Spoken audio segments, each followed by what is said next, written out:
आप तो धर्म की स्थापना करने वाले हो, धर्म को खंडन करने वाले थोड़ी हो। अगर हम आने की स्थिति में होती तो मांगती क्यों? हम आने की स्थिति में नहीं है।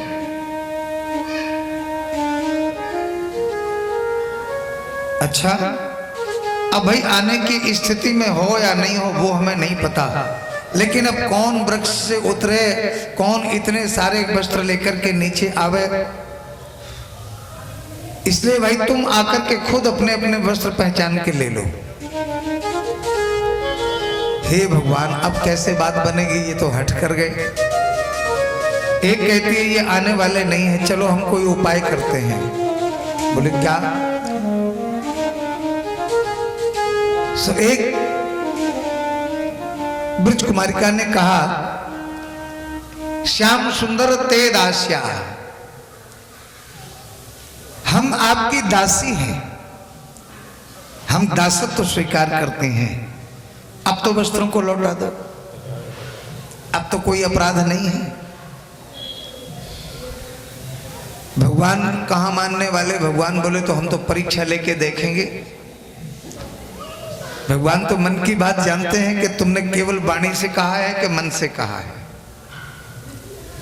भगवान बोले अगर दासत्व तो स्वीकार कर ही लिया है, दासी बन ही गई हो, तो अब स्वामी का आदेश है कि एक करके आओ और अपने वस्त्र ले जाओ। हे भगवान, अब क्या करें? बोले कन्हैया, हम आकर के अपने वस्त्र ले जाते हैं, लेकिन समस्या ये है कि हम आने की स्थिति में नहीं है। बोले आने की स्थिति में क्यों नहीं हो? जब जा सकती हो यमुना में तो आ क्यों नहीं सकती? बोले कन्हैया, जब मैंने यमुना में प्रवेश किया तो हमें कोई नहीं देख रहा था, और अब तुम हो, हम कैसे बाहर आ जाएं? भगवान कहते हैं बस यही तो तुम्हारा संदेह दूर करना है, यही तो भ्रम मिटाना है।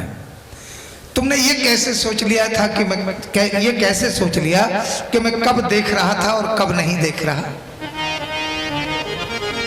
क्या मतलब? अरे देवियों, क्या आकाश के रूप में मैं तुम्हें नहीं देख रहा? क्या वायु के रूप में मैं तुम्हें नहीं देख रहा? क्या संपूर्ण प्रकृति के रूप में मैं तुम्हें नहीं देख रहा? क्या इन पर्वत श्रृंखलाओं के रूप में मैं तुम्हें नहीं देख रहा? क्या इस धरती के रूप में मैं तुम्हें नहीं देख रहा? क्या जिस जल में तुम स्नान कर रही हो, क्या उस जल में मैं तुम्हें नहीं देख रहा? तुमने ये कैसे सोच लिया कि मैं कब था और कब नहीं हूं, कब देख रहा था और कब नहीं देख रहा? एक गोपी कहती है, ए बहन, हमारा कन्हैया कहीं वो तो नहीं है? बोले कौन? बोले जो कण कण में व्याप्त रहने वाला निर्गुण निराकार ब्रह्म है, वही मेरा कन्हैया तो नहीं है? एक कहती है, बहन बातों से तो ऐसा ही लगता है। भाई संपूर्ण प्रकृति में जो देखता हो ऐसा तो सिर्फ और सिर्फ परमात्मा हो सकता है, साधारण इंसान के तो बस की बात है नहीं। कहीं ये वही निर्गुण निराकार ब्रह्म हमारे कन्हैया के रूप में तो मेरे सामने नहीं है।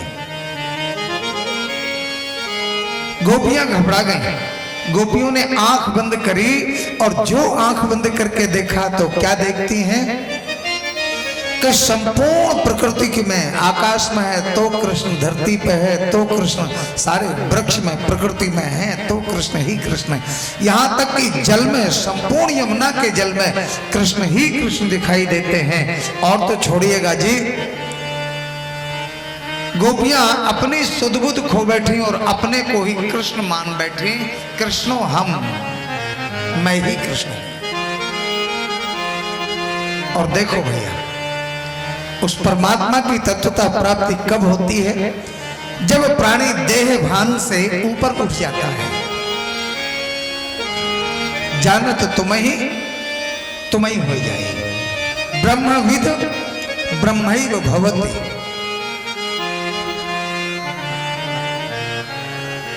गोपियां अपने को ही कृष्ण मान बैठी कि मैं ही कृष्ण हूं। किसी को देह की सुध ही नहीं रही और तुरंत जल से बाहर निकल करके आई और कन्हैया के सामने खड़ी हो गई, दोनों भुजाओं को ऊपर उठा दिया।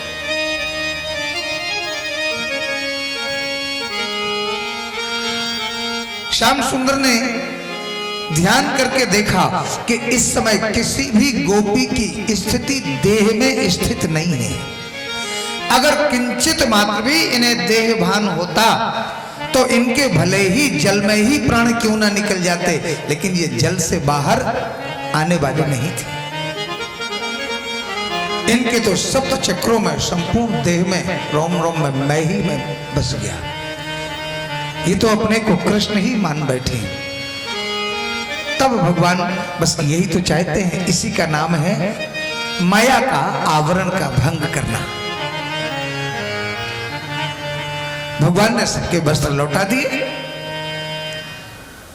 अच्छा ये बताओ, जब वस्त्र माया का आवरण थे तो फिर वापस क्यों लौटा दिया? देखो भैया, धान का छिलका आप जानते हैं, अगर एक बार धान के ऊपर से छिलका हटा दिया जाए, फिर आप लाख प्रयास करो लेकिन उसमें अंकुरा उत्पन्न नहीं हो सकता है। ठीक उसी प्रकार से परमात्मा जिन जीवात्माओं के मना पटल से माया का आवरण हटा लेता है, फिर वो भगवान के माया रूपी संसार में रहते भले ही हैं, लेकिन फिर माया उनका कुछ बिगाड़ नहीं पाती है।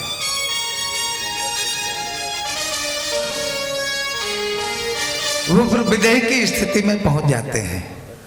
पहुंच जाते कि नहीं? जैसे आज हमें एक बात बड़ी अच्छी लगी, अपने प्रमुख यजमान अशोक गुप्ता जी के, वो कह रहे थे भाई हम सबसे बस एक ही निवेदन कर रहे हैं, एक ही प्रार्थना कर रहे हैं कि जहां 88,000 महात्माओं ने बैठ करके तपस्या की, वहां पर हम सब लोगों ने सत्यनारायण की कथा भी सुनी, द्वादशाक्षर मंत्र का जाप भी किया, श्रीमद् भागवत की कथा सुनी, तो इसकी दक्षिणा के बदले में ज्यादा ना हो सके तो कम से कम एक अपना दोस्त तो हम यहाँ से त्याग के ही जाए, तब तो भागवत कहने सुनने का हमें फल मिलेगा। और मेरे भक्तों, सच्ची बात है, अमृत पान करने से मृत्यु का भय मिट जाता है। और अगर आपने भागवतामृत का पान किया, भगवान की कथा के अमृत का पान किया, तो यह बात तो गारंटी है कि मृत्यु का भय तो आपको सता ही नहीं सकता है। ये तो गारंटी है इस बात की, क्योंकि हमारा तुम्हारा सब का ठेका अब तो हनुमानगढ़ी सरकार का हो गया, हनुमान जी का हो गया। इसलिए मृत्यु के भय से तो बिल्कुल निश्चिंत हो जाइएगा आप।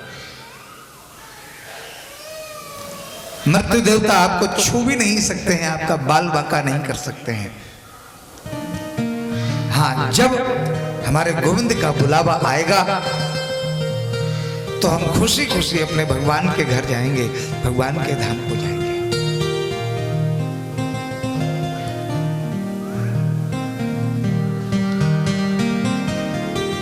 इस प्रकार से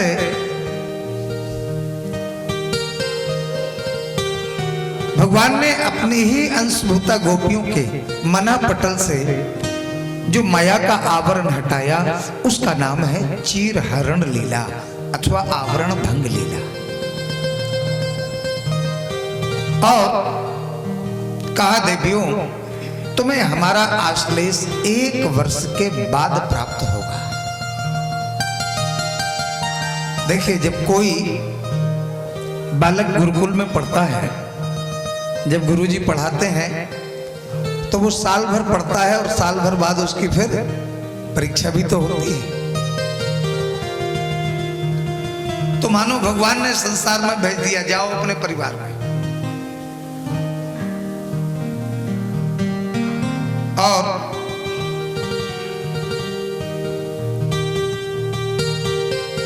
समस्त गोपियां अपने अपने घर चली गई। एक बार त्रैलोक विजयी कामदेव विजय का डंका बजाता हुआ रास्ते में चला आ रहा था, सो नारद जी दिख गए। नारायण नारायण रटते चले जा रहे थे। सो नारद जी से बोला, ए बाबा, हम सारी दुनिया में घूम आए, तीनों लोकों में घूम आए, लेकिन हाथ में बड़ी जोर की खुजली मच रही है, कोई लड़ने ही वाला नहीं मिलता। आ जाओ, हो जाए दो दो हाथ। नारद जी मुस्कुरा के बोले, भले आदमी, और कोई तलाश लो। एक बार तुम्हारे चक्कर में पड़ा था, स्वरूप मांगा था सुंदर, और भगवान ने बना दिया था बंदर। मेरे बस की बात नहीं है। अरे तो बोले कोई अच्छा सा युद्ध करने वाला हो तो बताओ। नारद जी बोले, भाई देखो, हमें लड़ना तो नहीं आता, लेकिन लड़ाना भिड़ाना खूब आता है। बोलो जय श्री कृष्ण। हाँ तो बोले कोई लड़ने वाला बताए दो। सो कान में मंत्र फूंक दिया, बोले चले जाओ वृंदा अरण्य में, यमुना पुलिन पर बंसी बजाता हुआ, गौएं चराता हुआ, मोर मुकुट लगाए तुम्हें एक ग्वाला दिख जाएगा। बस तुम तो उससे भिड़ जाना, भगवान ने चाहा तो तुम्हारे हाथ की खुजली हमेशा ही को ठीक हो जाएगी। ठीक है। कामदेव वहां से चल के वृंदा अरण्य आ गया, पहुंच गया कन्हैया के पास। कन्हैया को किया प्रणाम। कन्हैया बोले, आइए श्रीमान जी, कैसे पधारे? अब बोले, प्रभु क्या बताएं, दुनिया में घूम फिरा, कोई लड़ने ही वाला नहीं मिलता है, हाथ में बड़ी जोर की खुजली मची है, बताओ क्या करें? अच्छा, भगवान समझ गए, तो क्या हमसे लड़ने का मन है? बोले, प्रभु नाराज मत होइएगा, आप जो मन में थी सब कह दी। अच्छा अच्छा, चलो कोई बात नहीं, हम तुम्हारी इच्छा जरूर पूरी करेंगे, लेकिन एक बात बताओ, तुम मैदान का युद्ध करोगे या किले का युद्ध पसंद करोगे? दोनों का क्या मतलब हुआ? बोले, दोनों का मतलब ये है, किले का युद्ध उसे कहते हैं कि ऋषि महात्मा समाधि में बैठ जाते हैं, गुफाओं में बैठ करके, जंगलों में जाकर एकांत में बैठ के भगवान का भजन करते हैं, तपस्या करते हैं, उसे कहते हैं किले का युद्ध। और मैदान का युद्ध जैसे हम और आप हैं, संसार में रह रहे हैं, गृहस्थ आश्रम में रह रहे हैं, और जो गृहस्थ आश्रम में रहने के बाद भी संयमित जीवन यापन करता है, उसे कहते हैं मैदान का युद्ध। कामदेव बोला, प्रभु मैदान का युद्ध करने वाला कोई नहीं मिला, किले के युद्ध वाले तो बहुत मिले।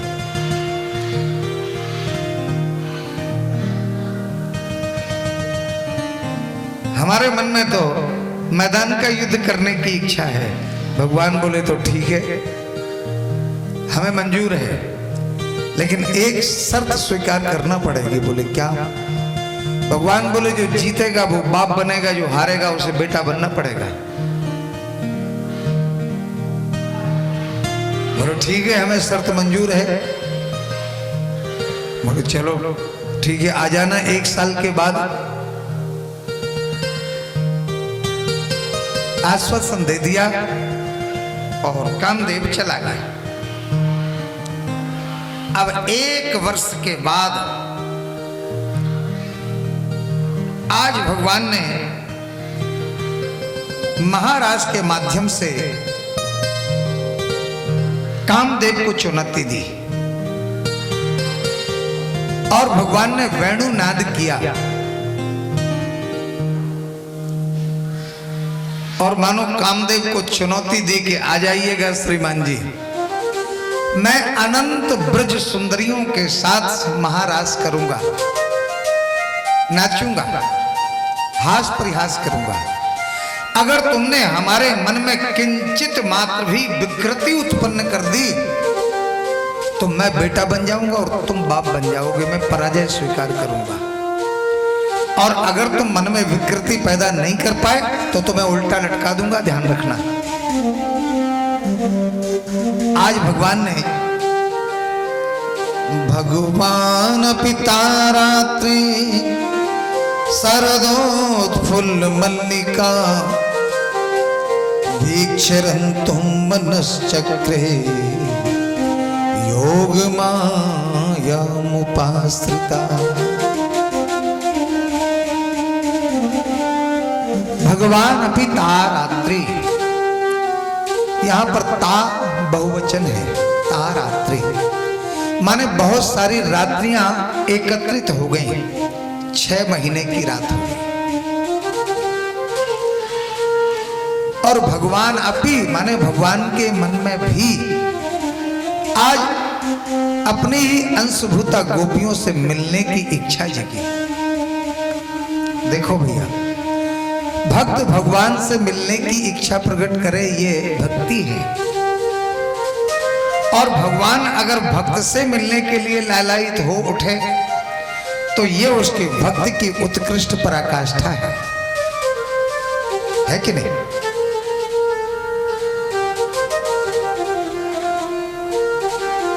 जो भगवान ने ध्यान करके देखा कि वीक्षरन्तुं मनश्चक्रे, हमारे शरीर में कितने चक्र होते हैं? 7 चक्र होते हैं, 7 चक्र। यह योग का विषय है।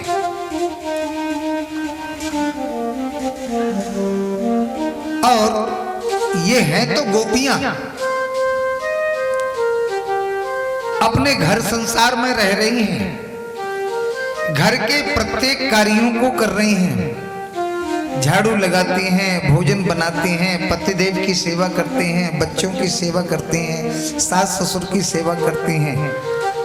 ये तन से तो संसार के कार्यों को करती हैं, लेकिन मन से इनके प्रत्येक चक्र में मैं रमण कर रहा हूं। चिंतन सर्वदा मेरा ही मेरा करती हैं। तो भगवान ने जब वेणु निनाद किया तो उस वो बंसी सबको सुनाई नहीं दी। ना अन्य गोपियों ने सुनी, ना ग्वालाओं ने सुनी, ना गैया बछड़ों ने सुनी। सिर्फ उन गोपियों को वो बंसी सुनाई दी जिनके मना पटल से माया का आवरण हटा दिया था, चीर हरण जिनका हो गया था।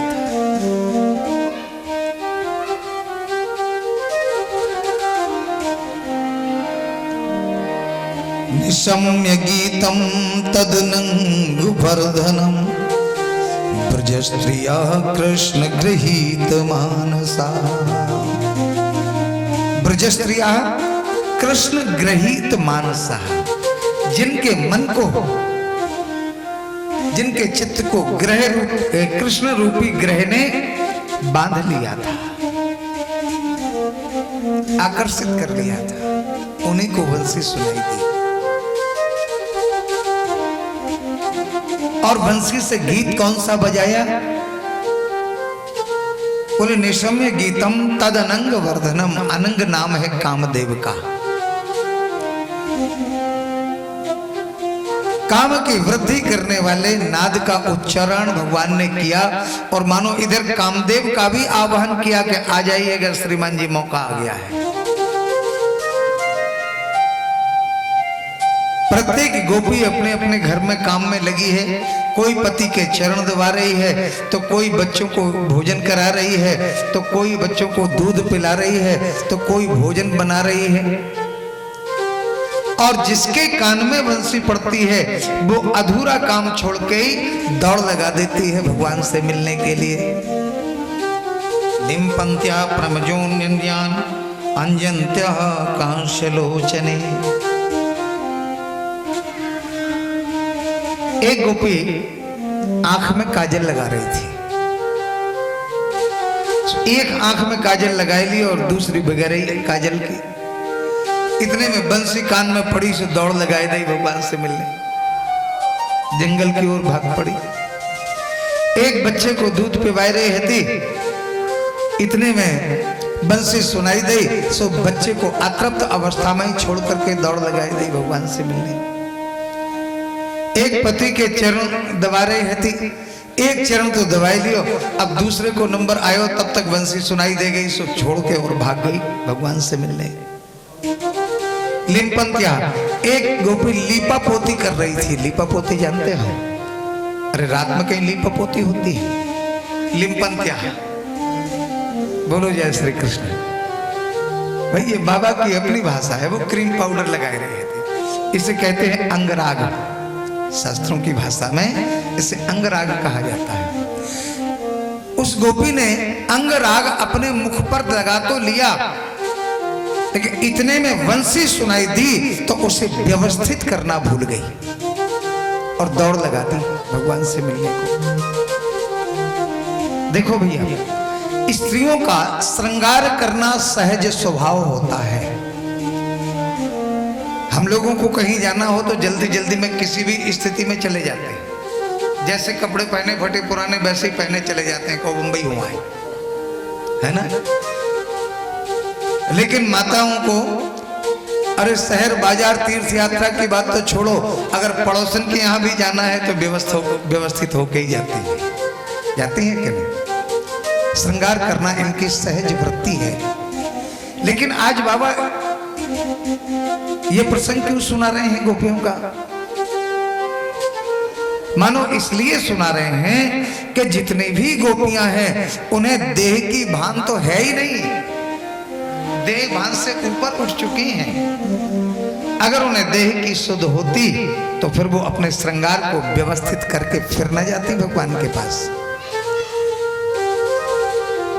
इससे साधारण स्त्री पुरुष के मिलन की लीला मत समझ लेना मेरे भक्तों, अपराध लग जाएगा। ये गोपियां कोई साधारण गोपियां नहीं है। जिस समय भगवान राम त्रेता में माता जानकी का अन्वेषण करते चले जा रहे हैं, रास्ते में महात्मा मिलते हैं और भगवान के वो रूप माधुरी को देखते हैं तो लड्डू हो जाते हैं, मुंह में पानी आ जाता है। वाह, कितना सुकोमल अंग है। मन हो रहा है कि भगवान का आश्लेष मिल जाए। भगवान उनके मन की बात समझ गए। बोले महर्षियों, अगर तुम मेरा आश्लेष चाहते हो तो अभी नहीं, मैं मर्यादा में बंधा हूं। अगर आश्लेष चाहिए तो तुम्हें गोपी बनकर के द्वापर में वृंदावन में आना पड़ेगा, तब तुम्हारा मनोरथ पूरा होगा। भगवान राम जब दूल्हा सरकार बन के मिथिला में गए और जो मिथिला की नारियों ने जब भगवान को दूल्हा वेश में देखा तो उनकी तो वो स्थिति हो गई महाराज के पूछो मत। अनब्याही हुलसी फिरे और ब्याही मीजे हाथ। अरे राम राम, ऐसी दशा हो गई। लेकिन अब राम जी मर्यादा पुरुषोत्तम है, परंतु भगवान उन सबके मन की बात समझ गए। भगवान ने उन्हें भी आश्वासन दे दिया, बोले चिंता मत करो, आ जाना गोपी बन करके द्वापर में, हम तुम्हारा मनोरथ पूरा करेंगे। जब भगवान पुष्प वाटिका में पुष्प लेने के लिए गए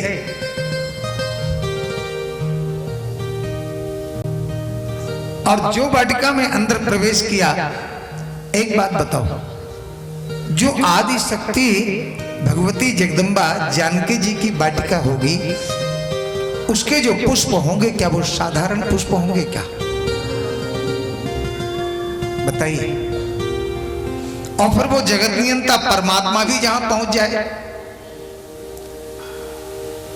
और जिस समय परमात्मा ने पुष्पों का चयन करना आरंभ किया भगवान राम ने, बताओ फूल कैसे तोड़े जाते हैं? आप लोग भी फूल कभी ना कभी तो तोड़ते होंगे ठाकुर जी की सेवा के लिए।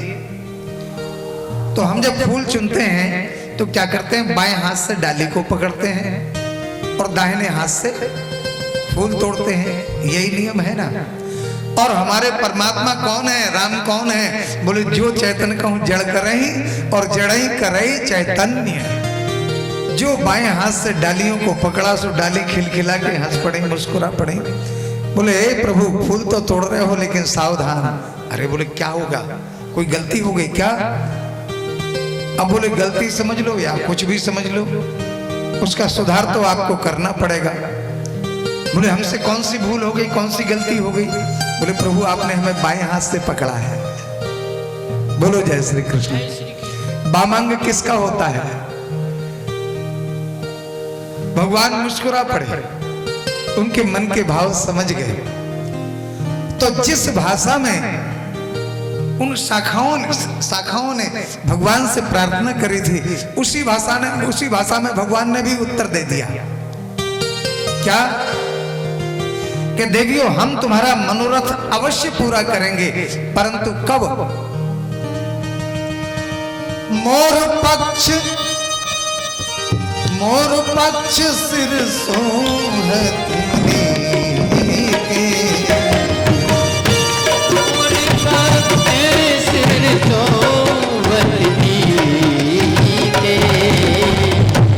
मोर पक्ष सिर सोहत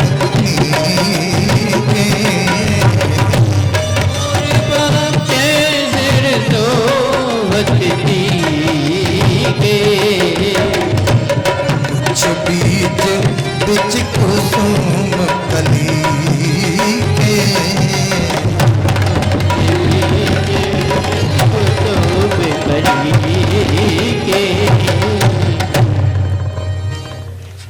भगवान ने भी इशारे में कह दिया, मोर पक्ष सिर सोहतनी के। अभी तो मैं क्रीट मुकुट वाला बनकर के आया हूं, जब मैं मोर पक्षधारी बन के आऊंगा तब तुम्हारा मनोरथ पूरा करूंगा। बताओ, उत्तर दे दिया कि नहीं दे दिया? वो सब गोपियां बन करके पहुंच गई। कुछ मिथिला की नारियां, कुछ संत, ऐसी गोपियों के अनंत भेद हैं।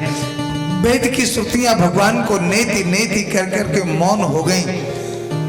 परमात्मा ये भी नहीं, ये भी नहीं, ये भी नहीं, फिर आखिर परमात्मा है कौन? केवल ध्यान करने लगी, प्रभु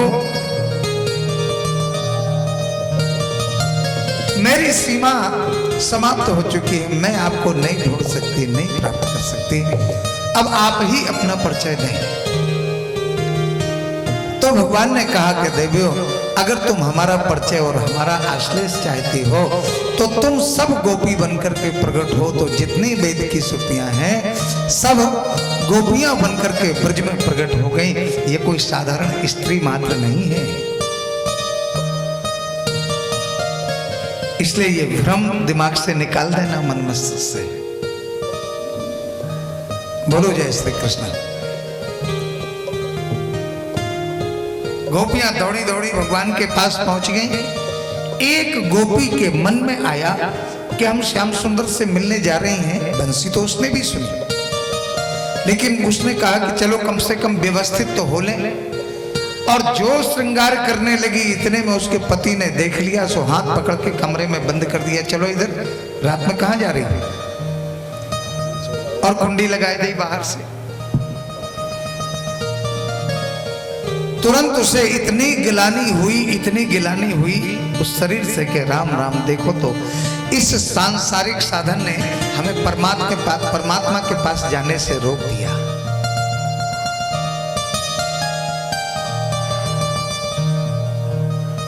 उसे देह से विरक्ति हो गई।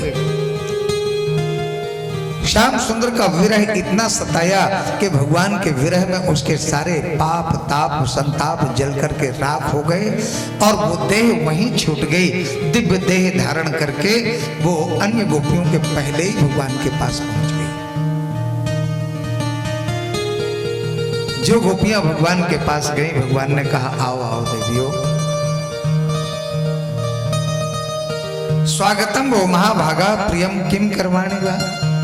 कहो देवियों, मैं आपकी क्या सेवा कर सकता हूं?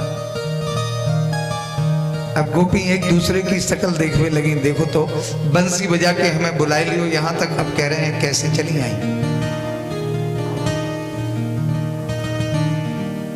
अब मान लो आप हमारा निमंत्रण कर दो कि व्यास जी पूरे परिकर के साथ आ जाना, कल 12 बजे हमारे यहाँ निमंत्रण है, और पूरे परिकर को लेकर के व्यास जी आपके घर पहुंच जाए। कुंडी खटखटाई, आपने दरवाजे खोला, ओहो अहो भाग आइए व्यास जी आइए। कहो साहब कैसे पधारे? बताओ कैसा लगेगा? खुद निमंत्रण करके बुलाया, पूछ रहे हैं कि कैसे पधारे।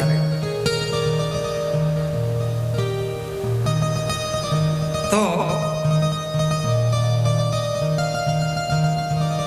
गोपियां बेचारी क्या बोलती, लेकिन भगवान ने बोलना बंद किया ही नहीं।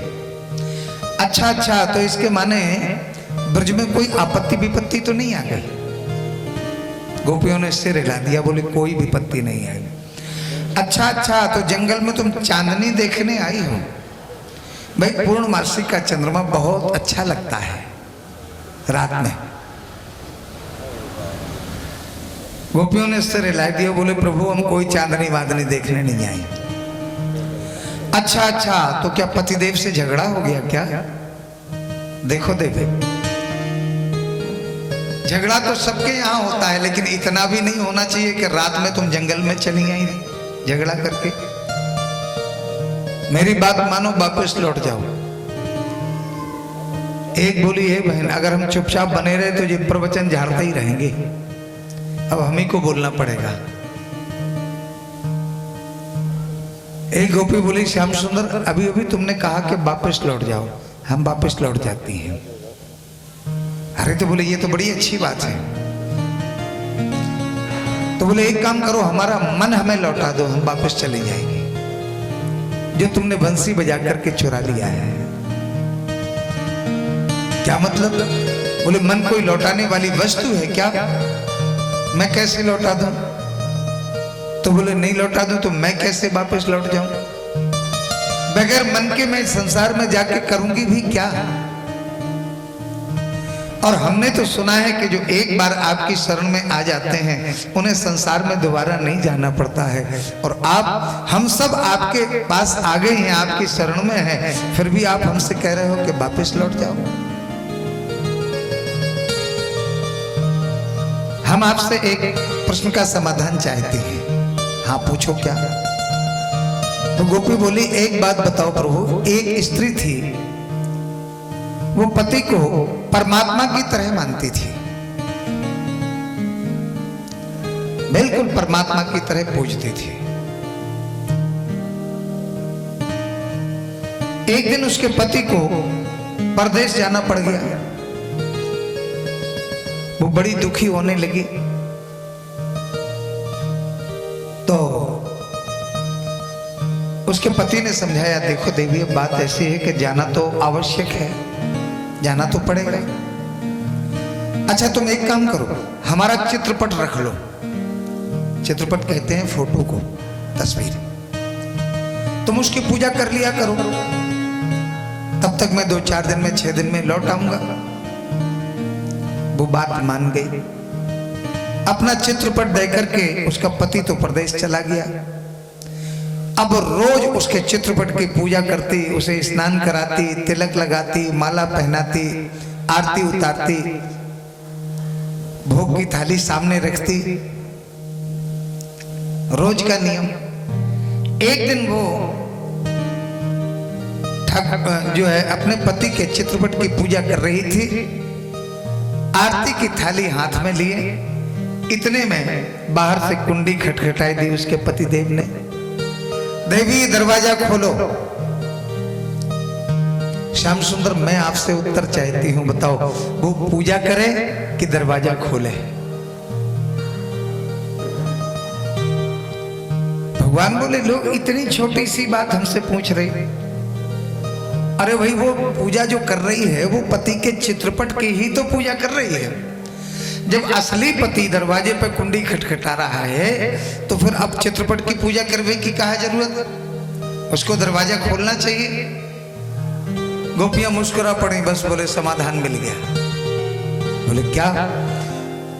गोपियों ने कहा प्रभु आपने हमें उपदेश दिया कि स्त्री के लिए पति से बढ़कर के कोई दूसरा भगवान नहीं होता है, छोड़ करके इस प्रकार नहीं आना चाहिए। तो मैंने भी अपने पतियों को परमात्मा से कम नहीं माना, लेकिन सावधान मेरे प्रभु, संसार के पति परमात्मा की तरह तो हो सकते हैं, लेकिन स्वयं परमात्मा तो नहीं हो सकते हैं। एक है पति और एक है जगतपति, और जब जगतपति ही हमें बंसी बजा करके बुला रहा है प्रभु, तो अब चित्रपट की पूजा करने के लिए हमें संसार में क्यों भटका रहे हो, क्यों भेज रहे हो? जहां से इतना कहा कन्हैया मुस्कुरा पड़े। देवियों, मैं तुम्हारी परीक्षा ले रहा था, तुम परीक्षा में उत्तीर्ण हुई, तब भगवान महारास आरंभ करते हैं। जितनी गोपियां थी उतने ही रूपों में कन्हैया प्रकट हो गए और सबके साथ भगवान नाचने लगे। अचानक नाचते नाचते गोपियों के मन में सौभाग्य का अहंकार आ गया। ओहो, हम कितनी सुंदरी हैं, कितनी भाग्यशाली हैं। वो जगत नियंता परमात्मा हमारे इशारों पर नाच रहा है, हमारे रूप माधुर्य पर लट्टू है।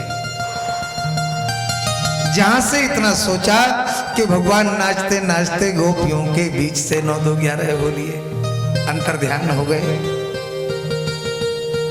अब गोपियां हड़बड़ाई गई, हे भगवान ने कहां चले गए श्याम सुंदर, कहां चले गए श्याम सुंदर। भगवान को कई नामों से पुकारते हुए पूरे जंगल में ढूंढने लगी।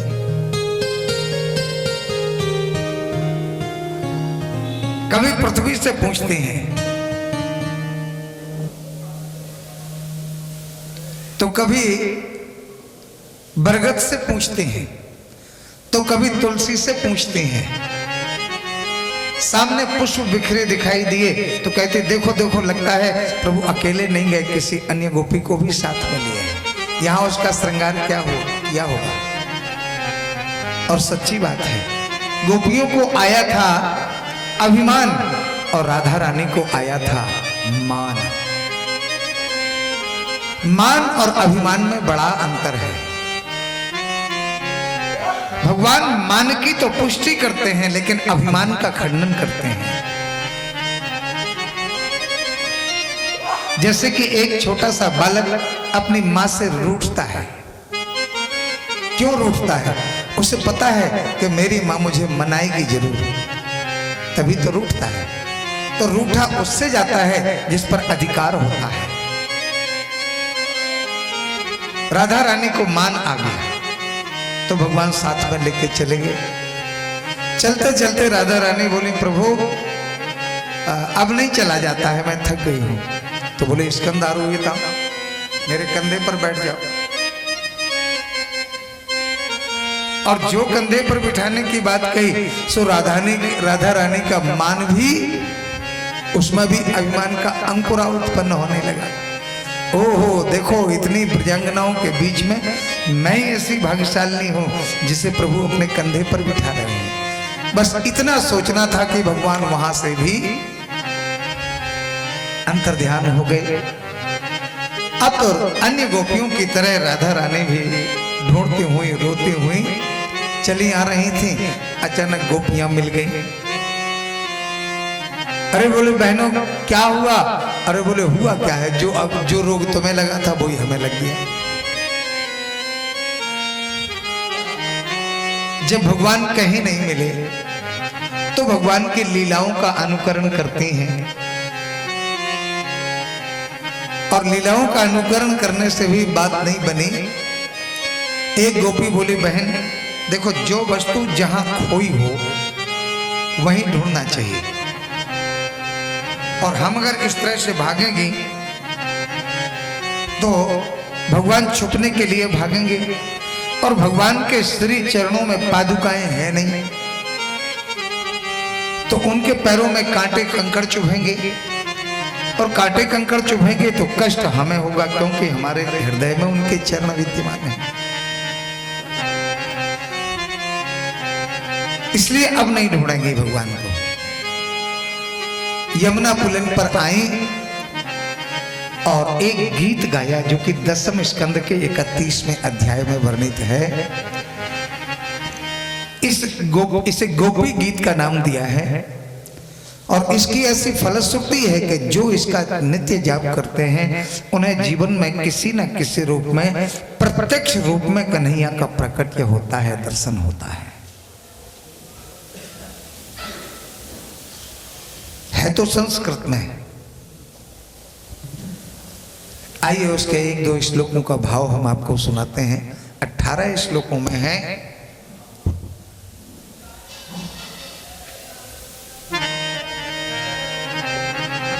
जयति तेधिकं जन्मनः प्रजा श्रयत इंदिरा सस्वदत्तये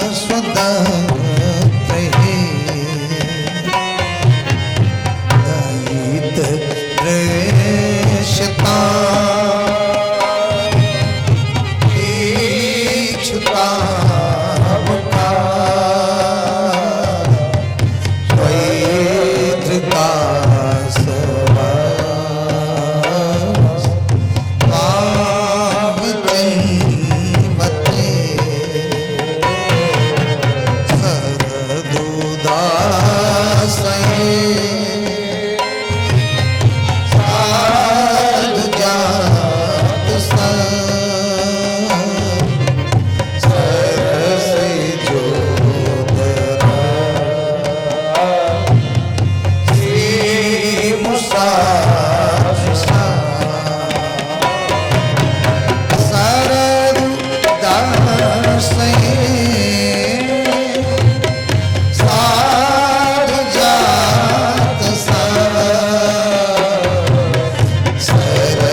इस प्रकार से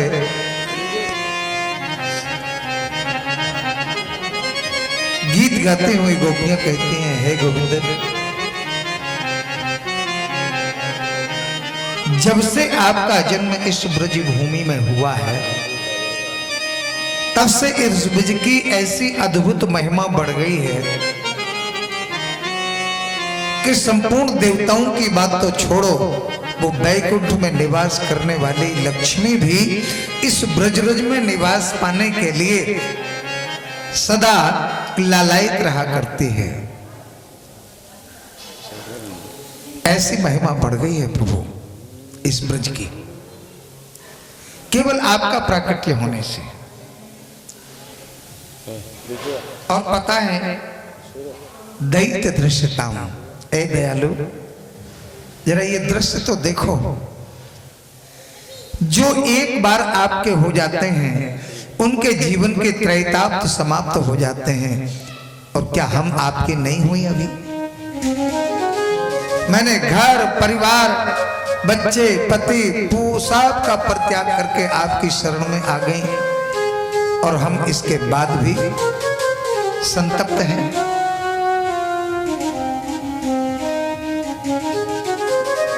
हे दयालु, देखो लोग क्या सोचेंगे आपके बारे में कि देखो तो कितना निष्ठुर है कन्हैया। जो बेचारे भोले भाले गोपियां अपना सर्वस्व त्याग करके इसके शरण में पहुंच गई और इसने किसी को स्वीकार ही नहीं किया, सबको भगा दिया। और मालूम है प्रभु, हमें अपना बिल्कुल डर नहीं है, हमें डर तो आपका है। वैसे ही तो आप बदनाम हो, कहीं और बदनाम ना हो जाओ। भगवान ने मुस्कुरा के कहा, देवियो हम कैसे बदनाम हैं? बोले बदनाम तो हो ही। जो बेचारे संत महात्मा घर बार द्वार सब कुछ छोड़ करके महात्मा बन जाते हैं, लंबी दाढ़ी रखा लेते हैं, जटाएं रखा लेते हैं, वो जंगलों जंगलों में भटकते फिरते हैं, दरवाजे दरवाजे पर भटकते फिरते हैं, और तुम मिलने का नाम नहीं लेते हो। तो कितने निष्ठुर हो जी? निष्ठुरता नहीं है तो क्या है?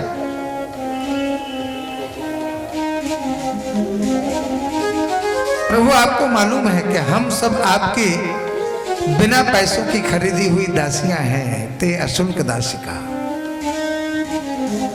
और हमने दासत्व मन से स्वीकार किया है, केवल वाणी से नहीं। गोविंद, आपने हमें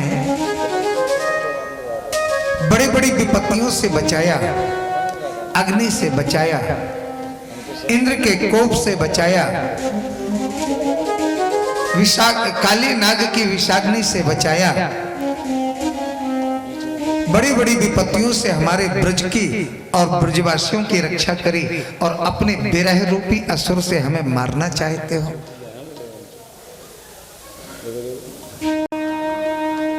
ये अच्छी बात नहीं है कन्हैया। एक कहती है श्याम सुंदर, हमें एक बात का और डर है। बोले क्या डर है तुम्हें? बोले हमने सुना है कि अंते यामति सागति, जो जिसका चिंतन करके मरता है वही बनता है, और कदाचित आप हमें स्वीकार न किया तो हम आपके चिंतन में मर जाएंगे। मर जाएंगी तो हम कल के दिन कृष्ण बन के जन्म लेंगे, और तुम मेरा चिंतन करके मरोगे सो तुम्हें गोपी बनना पड़ेगा। तो मैं नहीं चाहती कि जिस विरह वेदना से मैं संतप्त हूं, उस विरह वेदना को तुम्हें भी न भोगना पड़े। एक गोपी ने तो यहां तक कह दिया, ए श्याम सुंदर,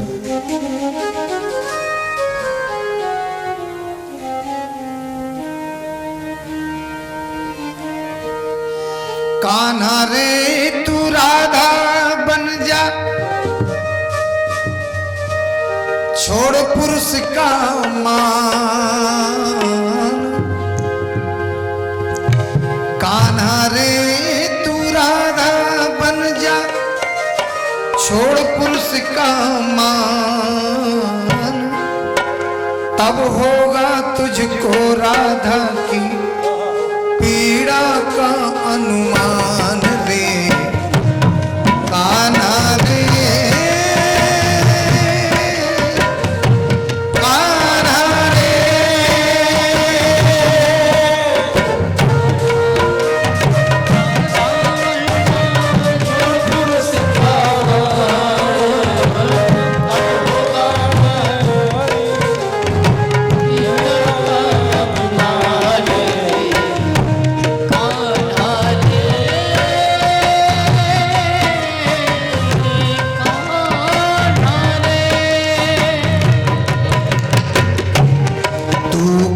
जाने क्या होती है नारी मन की बात। तू क्या जाने क्या होती है नारी मन की बात। क्यों रहती है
व्यास जी से क्षमा याचना के साथ जनमत के आगे हम भी नतमस्तक हैं। सभी लोगों की इच्छा है, जितने भी अपने भक्त बैठे हैं, कि हमारे महाराज जी में, कथा व्यास जी में एक विलक्षण कला है कि ये बिना किसी वाद्य यंत्र के 100 प्रकार के घुंघरू बजाते हैं। तो मैं अनुरोध करूंगा कि कुछ एक हम लोगों को प्रदर्शित कर दें। आप लोगों से आग्रह है कि मेरे समर्थन में करताल ध्वनि से उनका आवाहन करें, ताकि महाराज जी को मेरी बात का थोड़ा वजन महसूस हो कि हाँ, आप लोगों का समर्थन है। और एक और विलक्षण कला है, छोटी मोटी बांसुरी बजाते हुए तो आपने कई लोगों को देखा होगा, लेकिन आज जो महाराज जी बांसुरी बजाएंगे, इसके बाद आप ही बताना, मैं पहले नहीं बताऊंगा कि किस तरह की बांसुरी है। इसके साथ मैं आप सभी की तरफ से अनुरोध करूंगा महाराज जी से कि इस चीज से भी हम लोगों को आशीर्वाद दें। धन्यवाद। जय श्री कृष्ण।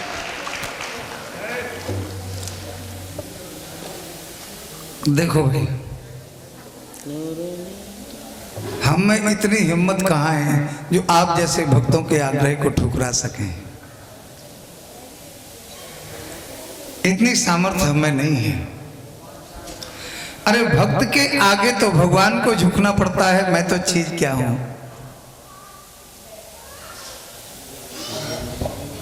आइए थोड़ा विषय वस्तु को अपनी मंजिल तक पहुंचाएं, इसके बाद हम आपके आदेश को अवश्य स्वीकार करेंगे।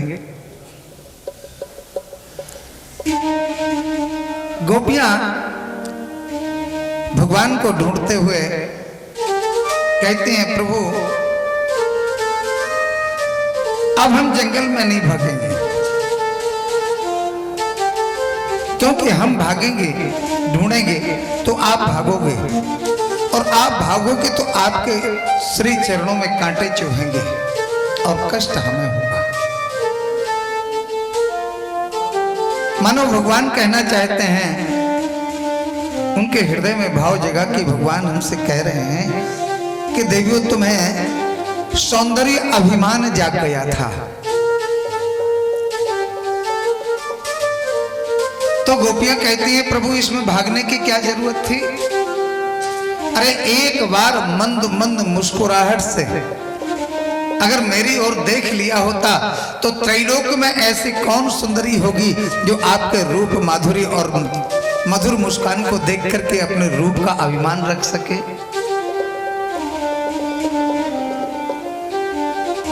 एक कहती है, प्रभु हो सकता है आप इसलिए अंतर ध्यान हो गए, इसलिए छुप गए हो कि हमारे मन में वासनाओं का विस्तर जाग गया था, कामनाओं का विस्तर जाग गया था। तो गोविंद, हमने अपनी आंखों से देखा है कि आपके श्री चरणों में तो 101 फन वाले विषधर का विष समन करने की अद्भुत क्षमता है। अगर श्री चरण नख से मेरे वक्ष का स्पर्श मात्र कर दिया होता तो सारा विष समाप्त हो जाता, सारा अभिमान का विष गल जाता।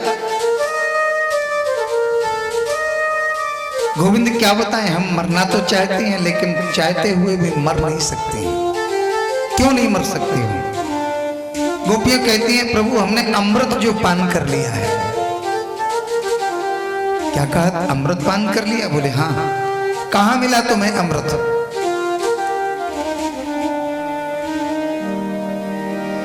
तब कथामृतम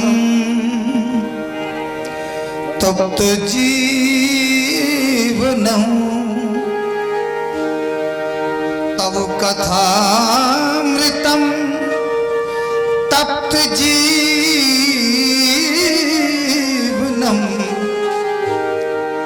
कवि विरीडितम कल्मषापहम्,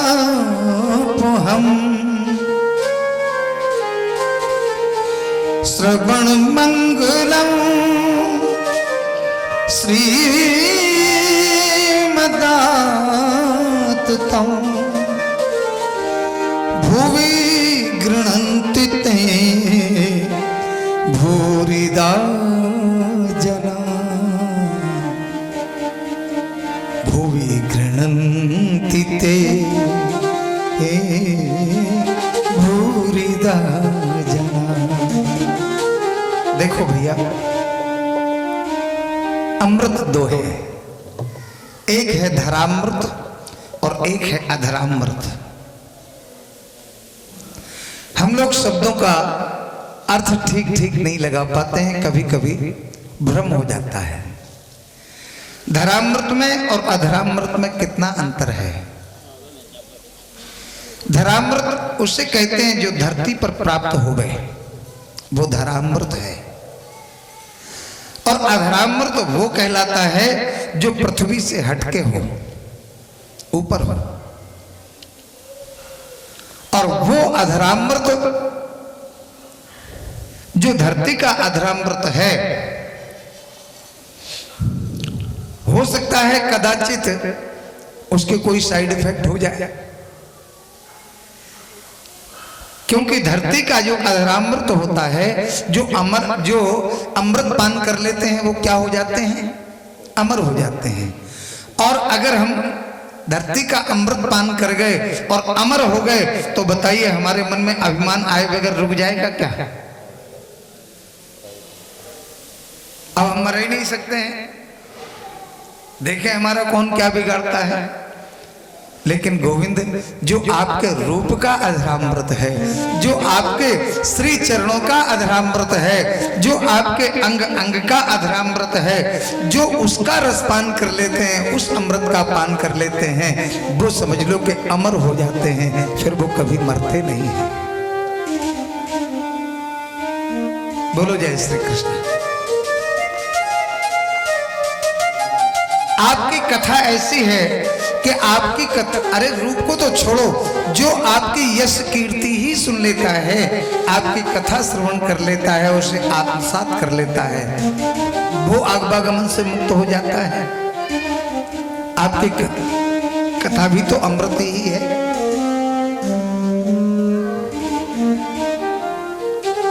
इस प्रकार से बहुत स्तुति करी, लेकिन भगवान प्रकट नहीं हुए। तब गोपियां भगवान की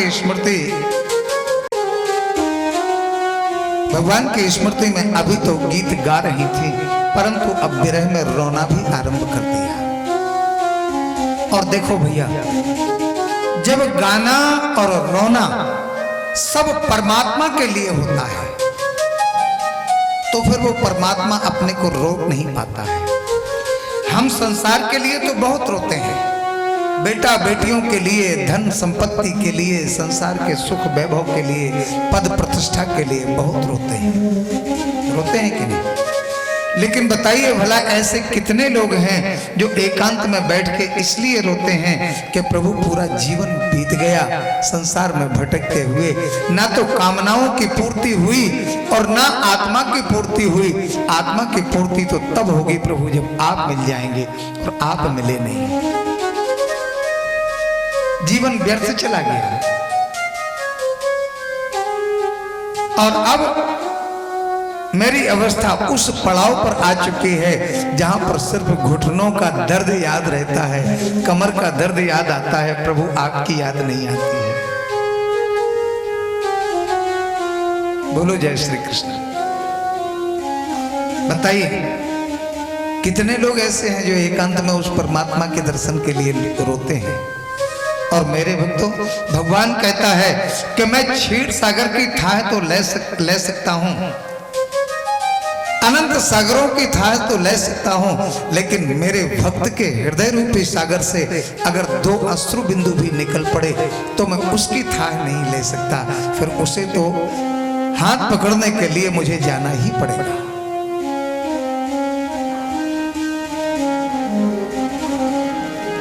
इति गोप्या प्रगायन्ता,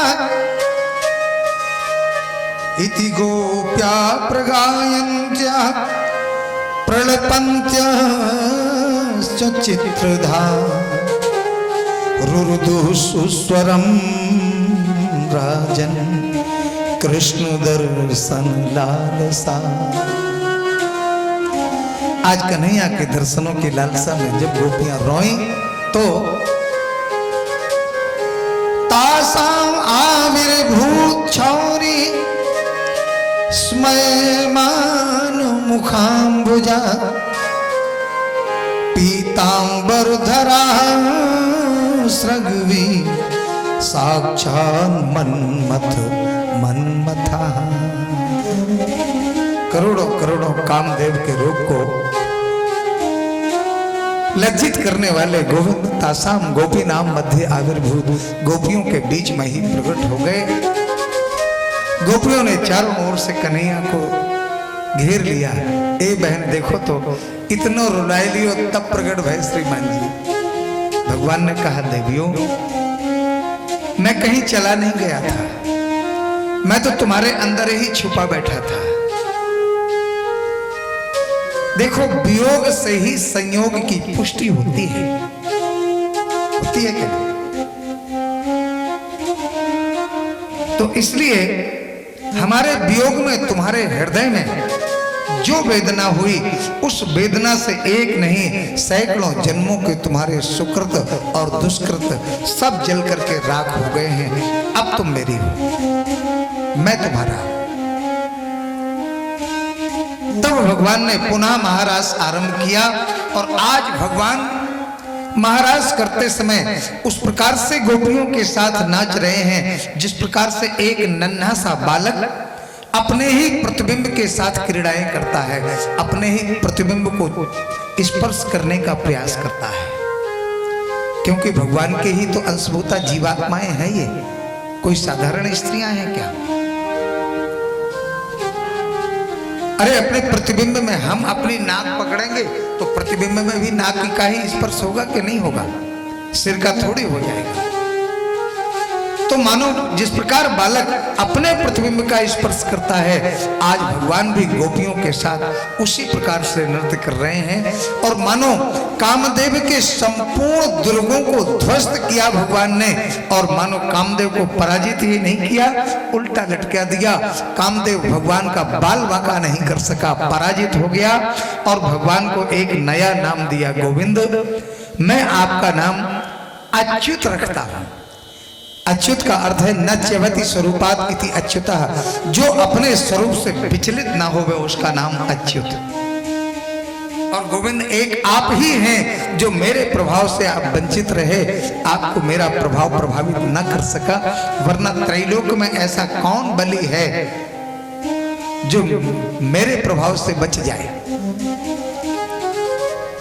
मैं पराजय स्वीकार करता हूं। भगवान ने कामदेव को उल्टा लटका दिया।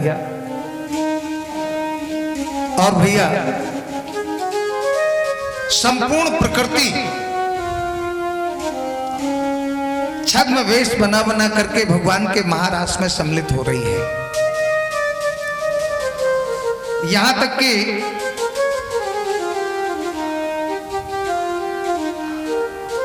भोले बाबा भी भगवान का महारास देखने के लिए आगे बढ़े तो एक गोपी ने रोक लिया। हे भोले बाबा कहां घुसे चले जा रहे? अरे बोले हम भगवान का महाराज देखने जा रहे हैं। अच्छा तो ऐसे ही चले जाओगे क्या? बोले क्यों, हमें क्या दिक्कत है जाने में? अरे बोले महाराज अंदर पुरुष प्रवेश वर्जित है। पुरुष तो केवल हमारे परम पुरुष नारायण है, हमारे गोविंद हैं, बाकी तो सब गोपियां हैं। और बिल्कुल सच्ची बात है।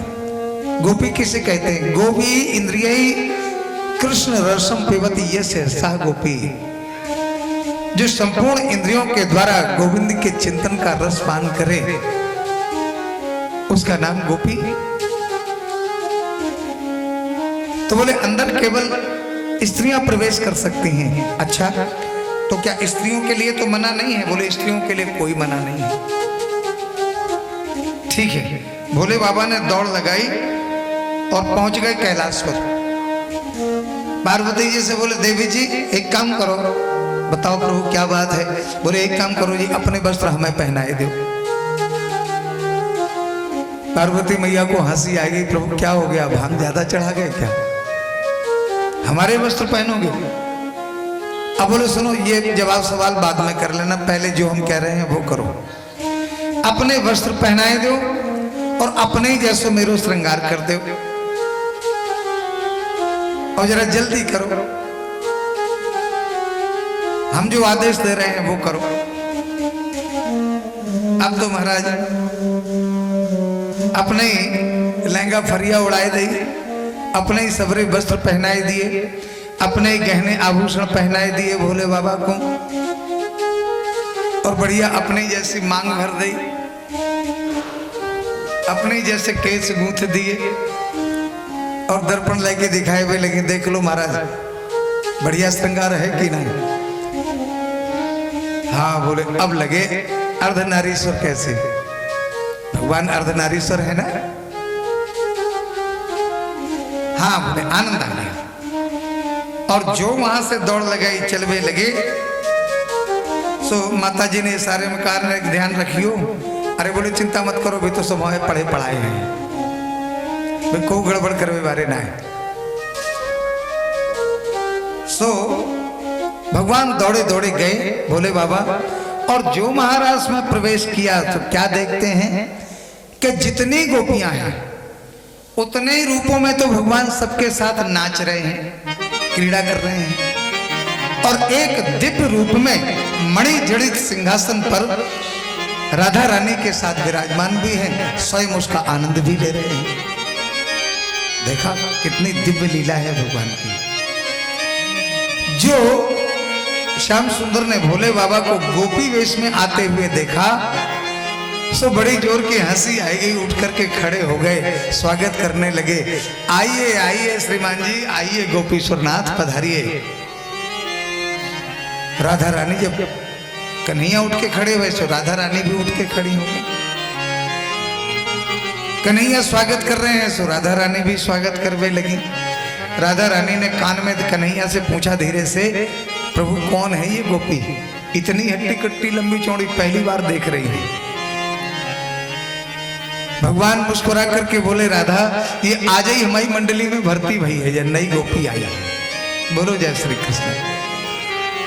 भगवान तो प्रसन्नता के मारे पुलकित हो गए। बोले देखो तो भोले बाबा को स्वभाव, हमारी लीलाएं देखे हुए कि कितने लालची हैं। इन्हें चाहे भिखारी बनना पड़े और चाहे मदारी बनना पड़े, चाहे नारी बनना पड़े, बस भगवान की लीला देखने को मिलना चाहिए।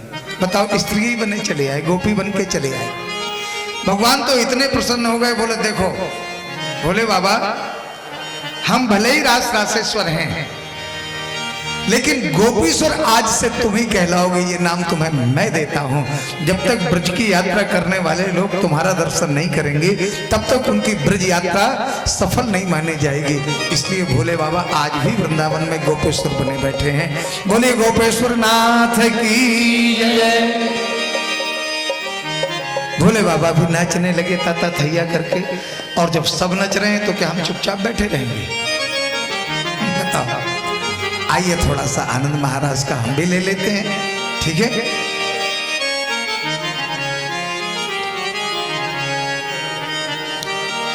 राधा नाचे,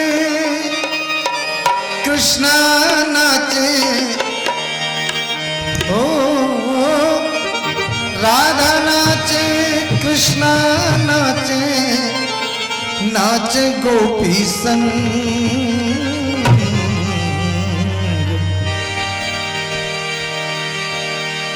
मन मेरो बन गयो सखीरी, पावन वृंदावन मेरो